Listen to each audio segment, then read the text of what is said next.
Bonjour, dans cette vidéo, nous allons voir les forces de Van der Waals. Alors ce sont des forces intermoléculaires d'origine physique. Vous allez comprendre tout l'intérêt des dipôles que l'on a vus en électrostatique.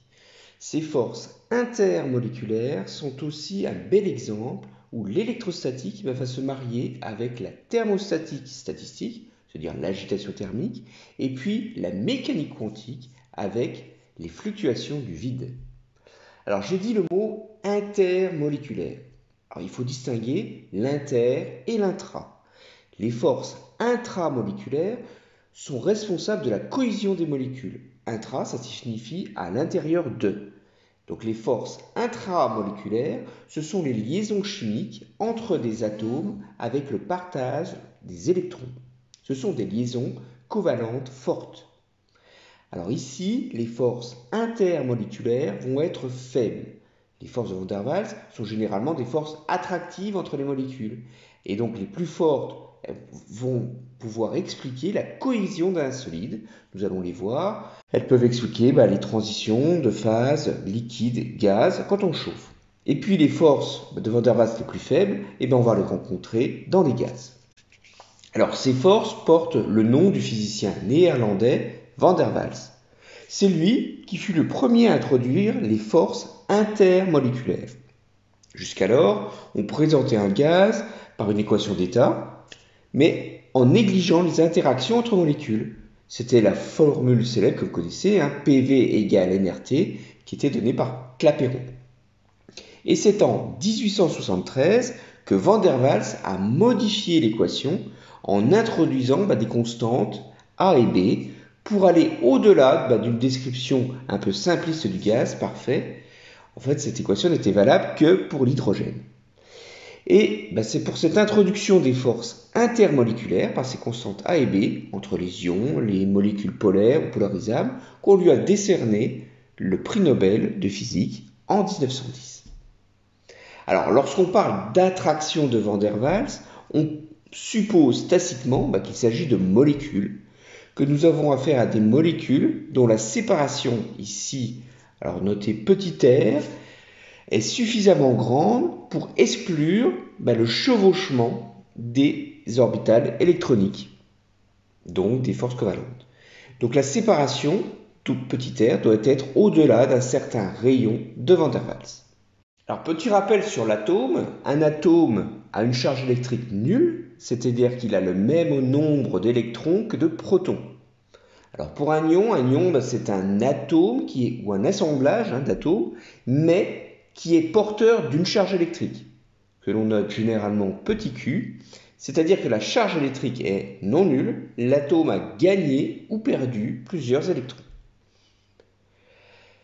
Alors la notion de molécule polaire, on l'a déjà introduite dans le cours sur la vidéo de la polarisation. C'est par exemple le cas de la molécule d'eau. C'est une molécule dont la somme des charges est nulle, mais qui possède deux pôles de charge permanente. L'un positif, on note sigma plus, et l'autre négatif, sigma moins. Et ces deux pôles ne doivent pas se confondre pour former ce que l'on nomme un dipôle. Alors ce dipôle, on le note généralement petit p, et ce dipôle, c'est un vecteur, et donc il a une orientation, et il va du pôle négatif au pôle positif. Alors un exemple de dipôle, qu'on l'on prend, c'est généralement la molécule toute simple, l'acide chlorhydrique, HCl. Vous voyez que ici, le moment dipolaire de la molécule d'eau est encore supérieur à l'acide. Donc, grand D ici, c'est le 2 c'est l'unité du moment dipolaire. Alors, je vous rappelle un troisième élément. Qu'est-ce qu'une molécule polarisable? On l'a déjà vu dans la notion de polarisabilité, on l'avait noté alpha. C'est un dipôle instantané qui apparaît sous l'effet d'un champ électrique extérieur. Donc, une molécule polarisable, c'est typiquement une molécule de gaz neutre, comme l'argon. Plus le nombre d'électrons va être grand, plus la molécule elle va être grosse et donc va pouvoir se déformer aisément. Et donc la polarisabilité va être très forte avec un grand nombre d'électrons. Donc toutes les molécules ont donc une polarisabilité. y compris les molécules d'eau et d'acide chlorhydrique. Donc une molécule peut être polarisée et polarisable. Et actuellement, une des plus grandes polarisabilités se trouve pour la molécule de fullerène, vous connaissez le ballon de foot, c'est 60 carbone. Alors maintenant que nous avons présenté le casting, tous les protagonistes, quelles sont les interactions? Parmi les forces de Van der Waals, on va distinguer celles dues à l'orientation des dipôles, celles dues à l'induction et celles dues à la dispersion. Et on va expliquer l'origine physique de ces trois forces. Et nous allons voir que la caractéristique commune de ces trois termes est que leur énergie est proportionnelle à -1 sur R6. Alors, première force, la force d'orientation. Elle correspond à la force entre deux molécules polaires. Prenons le cas de deux molécules d'eau. C'est William Kizom qui a été le premier à étudier la force de Van der Waals. L'interaction n'existe que si les dipôles ne sont pas perpendiculaires. La force va être répulsive si les dipôles sont tête bêche ici, et puis la force sera attractive si les dipôles sont dans la même direction et la même orientation. Alors il a été le premier en 1912 à calculer la moyenne de la force entre deux molécules polaires suite à l'agitation thermique. Il se trouve que l'énergie d'interaction va dépendre de la température. Alors je vous donne ici cette énergie. Vous avez P1 et P2 vont être les amplitudes des moments du dipôle électrique des deux molécules. R, c'est la distance entre les molécules. Vous retrouvez ici Kb, qui est la constante de Boltzmann, T, la température absolue, et enfin epsilon 0 ici, qui est la constante diélectrique du vide. Alors, on peut se poser une question, d'où vient la nature attractive, c'est-à-dire le signe moins ici, de cette force d'orientation? A priori, on pourrait se dire que le nombre d'orientations attractives est exactement le même que le nombre d'orientations répulsives. Eh bien, c'est là qu'intervient la thermostatique statistique, c'est-à-dire le génie de Boltzmann. Dans la théorie statistique de Boltzmann, l'orientation est pondérée par le poids de Boltzmann.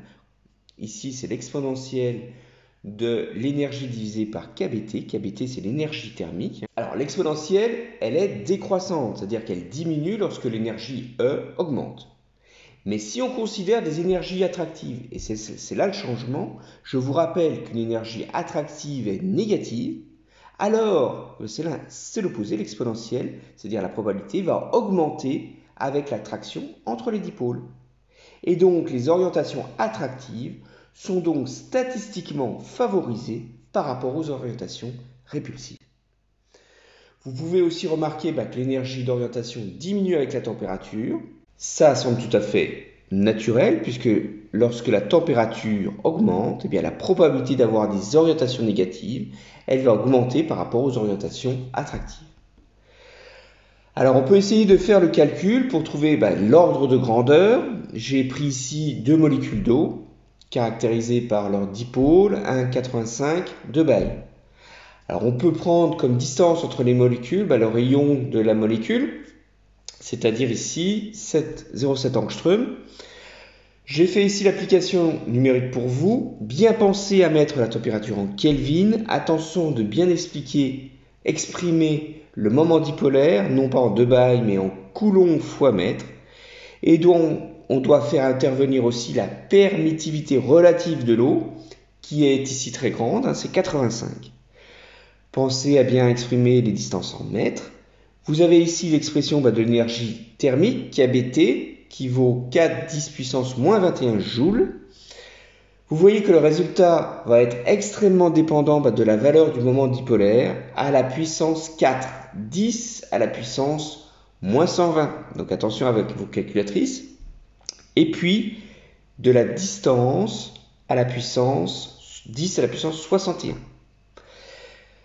Voilà, on trouve une énergie négative, c'est bien une attraction, et en joules, ça correspond à moins 2,5, 10 puissance moins 20. Ça ne vous parle pas. On la compare à l'énergie thermique kBT, Et vous voyez qu'on trouve que l'énergie de Kizom est environ 6 fois supérieure à l'énergie thermique pour une molécule d'eau. On peut traduire aussi cette énergie en kilojoules par mol en considérant le nombre d'Avogadro, grand N. On peut calculer cette énergie pour une autre molécule polaire, si vous voulez, très simple, l'acide chlorhydrique, HCl. Alors la molécule est plus grosse, mais son moment dipolaire est plus faible et sa permittivité électrique relative aussi. Alors on constate que l'énergie de Kizom pour l'acide est bien plus faible que l'eau. Alors ce qu'il faut retenir pour l'énergie de Kizom, c'est une interaction assez faible, car elle dépend de l'orientation des dipôles. Alors elle va posséder une énergie basse, entre 0,5 et 6 fois l'énergie thermique. Pour mémoire, vous savez que l'énergie intramoléculaire d'une liaison chimique, elle peut dépasser les 100 kJ par mol. Donc c'est très important, ça peut correspondre à 300 fois l'énergie thermique. Alors en chimie, la force de Kizom est souvent confondue avec la liaison hydrogène. Effectivement, cette liaison hydrogène est définitivement une force dipôle-dipôle qui agit entre des molécules polaires. Si on reste dans le cadre de la chimie, les liquides à molécules polaires ont fréquemment, vous le voyez ici, des températures d'ébullition qui vont être plus élevées que celles des molécules apolaires, lorsqu'on considère à peu près les mêmes masses molaires.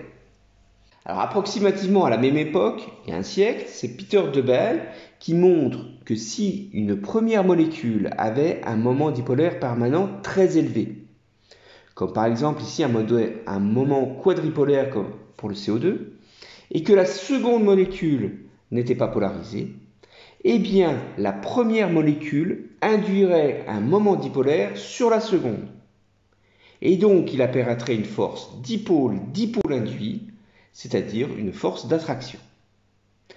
Alors vous vous souvenez dans la vidéo électrisation, c'est-à-dire l'expérience des petits papiers qui sont attirés par une barre de verre qu'on avait chargée par friction. On avait parlé d'électrisation par influence. Eh bien c'est la même chose, mais ici, mais à l'échelle moléculaire. Le papier, c'est la molécule neutre qui s'électrifie par influence. C'est ce que nous avions déjà vu avec la polarisabilité d'un atome ou d'une molécule. Rappelez-vous, cette polarisabilité augmentait avec la taille de la molécule. Alors les dipôles induits sont dirigés dans la même direction que le champ électrique les induit, et ces orientations relatives donnent lieu à une force résultante attractive. Il y a donc une forte corrélation entre le dipôle induit et le dipôle de la molécule polaire. Donc la force d'induction ne va donc pas disparaître avec l'augmentation de la température. Alors il est assez facile de démontrer que l'énergie de Debye est une force de Van der Waals, elle varie en 1 sur R6. Alors pour ce faire, on considère que le dipôle induit sur la seconde molécule, c'est-à-dire P2, est proportionnel à l'amplitude du champ électrique E1 créé par la première molécule. E1 lui-même est proportionnel au moment dipolaire permanent P1 de la première molécule et il varie, vous vous en rappelez, en 1 sur R cube. L'énergie électrostatique entre les molécules est donnée par le produit de P2 et de E1. Alors vous remplacez et vous faites apparaître alpha E1 fois E1, c'est-à-dire alpha P1 carré divisé par R6. Et alpha est ici la polarisabilité moléculaire. Et vous voyez bien que U varie en 1 sur R6. C'est bien une force de Van der Waals. Et la force, elle, va varier en 1 sur R7. Donc il y a toujours le signe moins pour montrer que c'est une force attractive. Alors nous allons essayer d'évaluer cette énergie de Debye, comme on l'a fait déjà pour l'énergie de Kizom. Je vous donne ici toutes les caractéristiques de la polarisabilité de l'argon, l'acide chlorhydrique et l'eau. Alors, il n'y aura évidemment pas d'induction entre les deux atomes d'argon. U sera nul. Je vous laisse vérifier les calculs, tout d'abord pour HCl. Vous voyez qu'on a une énergie qui reste faible, qui est du niveau de l'énergie thermique. Et c'est à peu près la même chose entre deux molécules d'eau. Donc on trouve une énergie de Debye qui est plus faible en général que Kizom pour l'eau, mais ce n'est pas forcément le cas pour l'HCl.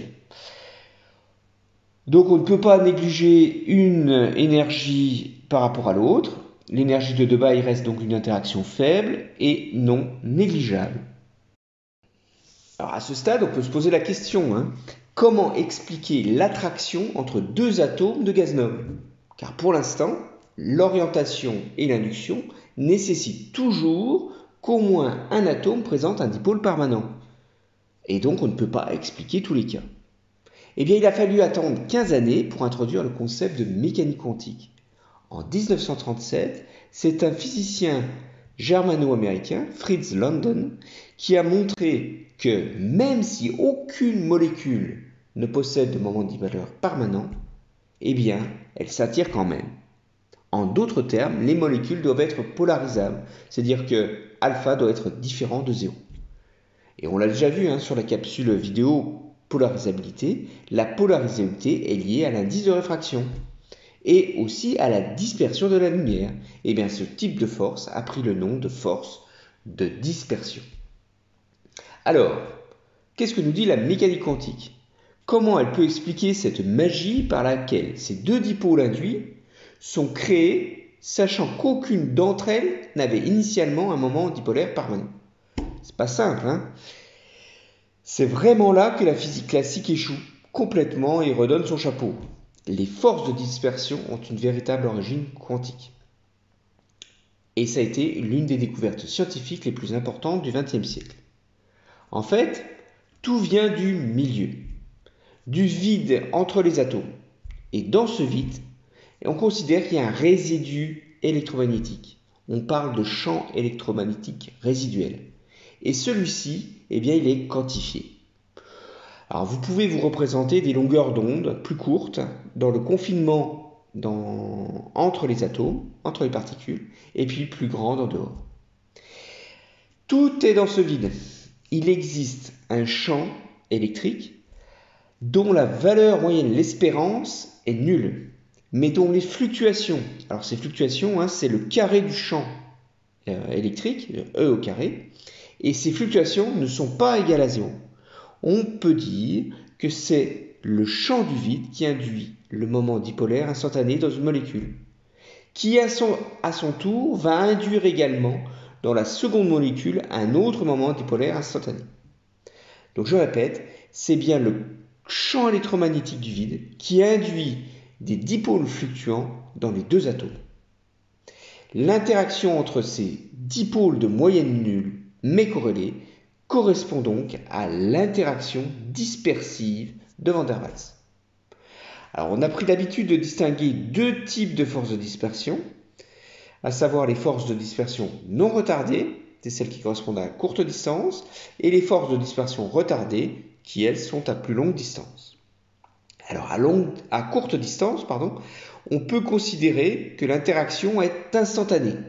Ça suppose de dire que la vitesse de la lumière est considérée comme infinie. On dit que l'interaction est donc non retardée. Alors le travail de London se réfère à ces forces de dispersion non retardées et montre que pour deux atomes polarisables, l'énergie potentielle d'interaction est donnée ainsi. Alors vous reconnaissez en termes verts l'énergie quantique, avec H, c'est la constante universelle de Planck. Nu, c'est la fréquence de transition entre l'état fondamental et le premier état excité. Et c'est la fréquence électronique d'absorption. Typiquement, elle est dans l'UV, c'est de l'ordre de grandeur de 10 puissance 15, 10 puissance 16 Hz. Alors bien entendu, les deux polarisabilités statiques de chaque atome, et vous avez l'énergie de dispersion qui reste bien une énergie de Van der Waals avec une dépendance en 1 sur R6. Alors j'ai calculé pour vous l'énergie de London pour l'argon. C'est bien une énergie attractive qui correspond environ à 3 fois l'énergie thermique. Donc c'est une énergie qui reste faible, mais c'est la seule qui existe. Alors une énergie London plus importante, on va la trouver entre les molécules d'HCl. Alors si vous faites le calcul ici, vous trouvez 6 fois l'énergie thermique. Et enfin, On reprend notre calcul pour les molécules d'eau et j'ai trouvé une énergie de dispersion qui n'est pas nulle, mais qui reste plutôt faible. Alors l'énergie de dispersion, même faible, est prépondérante entre deux molécules apolaires. Et cet effet est particulièrement marqué pour les halogènes. Alors les halogènes, c'est le F2, Cl2, Br2, I2. Vous voyez ici que le difluor et le dichlore sont à l'état gazeux dans des conditions de pression et de température normale. La température d'ébullition est inférieure à 0. Et je vous donne ici la polarisabilité pour comparer.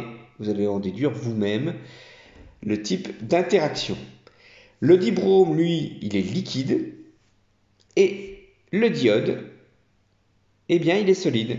Et vous voyez que tout ça est relié. Vous l'avez bien remarqué, que plus la polarisabilité électronique augmente, et plus elle augmente avec la taille de l'élément, eh bien, plus l'interaction est importante, et c'est ça qui vous donne les transitions entre gaz, liquide et solide. Alors, dans le cas des polarisabilités, on peut dire deux mots des forces dites retardées que l'on a dû négliger jusqu'ici. Alors, à plus longue distance, il faut considérer que la vitesse de la lumière est certes très grande, mais elle n'est pas infinie. Et donc, elle prend la valeur de la célérité c, donc 3 10 puissance 8 mètres par seconde. Et donc, l'interaction n'est pas instantanée. Et il y a donc un retard entre l'induction entre les dipôles. Donc dans ce cas, le champ dipolaire de la première molécule induit par les fluctuations du vide va atteindre la seconde molécule après une durée. Donc vous connaissez, vitesse égale distance sur temps. Donc la durée ici, ça sera petit r sur la célérité. Alors on peut compter aussi l'intervalle de temps retour. Et donc vous aurez 2 R sur C pour l'aller-retour de l'interaction. Alors, lorsque la distance entre les deux molécules augmente, les effets de retard vont être de plus en plus importants. Et obtenir l'expression de cette force de dispersion retardée n'a pas été simple, et il a fallu attendre presque 2 décennies après le résultat de London. C'est Casimir, un autre néerlandais, comme Van der Waals, qui a obtenu pour la première fois, après un calcul perturbatif de l'électrodynamique quantique, l'expression de la dispersion retardée. Alors en principe, les effets de retard changent le comportement en 1 sur R6 et vous avez une énergie d'interaction qui, elle, va varier en 1 sur R7. Et ce n'est qu'en 1968 que Tabor a pu vérifier ces prédictions théoriques expérimentalement. Voilà. Donc pour conclure, je vous ai résumé ici dans un tableau tous nos calculs pour ces 3 énergies de Van der Waals. Alors pour les 3 molécules qu'on a considérées. Alors difficile en comparant ici de dire qu'une contribution l'emporte sur une autre. Toutes sont à considérer suivant l'amplitude de la polarisation ou de la polarisabilité. L'énergie de Debye est peut-être légèrement en retrait, légèrement plus faible. Vous voyez aussi que l'eau est plutôt gouvernée par les aspects de thermostatistique, alors que l'acide est plutôt piloté par la dispersion quantique. Et cette dispersion quantique prend toute sa valeur pour les molécules apolaires. Voilà, je vous remercie pour votre attention et je vous dis à bientôt.